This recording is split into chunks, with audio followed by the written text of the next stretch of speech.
শুভ সকাল সবাইকে। আমার এই ভিডিওটা সিঙ্গাপুর ই ভিসা, যদি ভালো লাগে অবশ্যই শেয়ার লাইক করে দেবেন, আর ভালো না লাগলে ডিসলাইক দিয়ে দেবেন।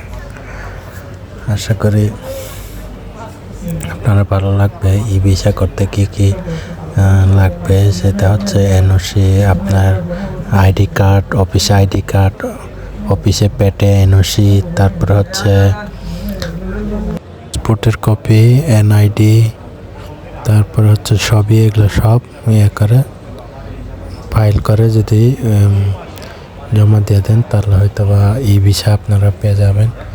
আমি আপনাদেরকে আমার ই ভিসাটা, সিঙ্গাপুরে ই ভিসাটা দেখাবো। যদি আপনারা ভালো লাগে তাহলে অবশ্যই আপনারাও সেভাবে করে নিজে নিজে প্রসেস করতে পারবেন। আর অফিসের লিভ লেটার, কত তারিখ থেকে কত তারিখ, এবং আবার আইসা কত তারিখে জয়েন করবেন। আর হচ্ছে স্যালারি, কত টাকা স্যালারি পান এটা অ্যাপ্রুভাল হিসাবে ব্যাংক স্টেটমেন্ট 6 মাসের। এই যে আমার ই ভিসা, এই জায়গায় সব তারিখ সব দেওয়া আছে। এবং আপনাদেরকে অনেক এই ভিডিও দেখার জন্য ধন্যবাদ। আশা করি পরবর্তীতে মালয়েশিয়া ই ভিসাতে আপনাদেরকে দেখাবো কীভাবে করতে হয়, কীভাবে অ্যাপ্লাই করতে হয়, কী কী কাজে লাগবে। এটা আমি আপনাদেরকে দেখাইলাম। সবাইকে ধন্যবাদ।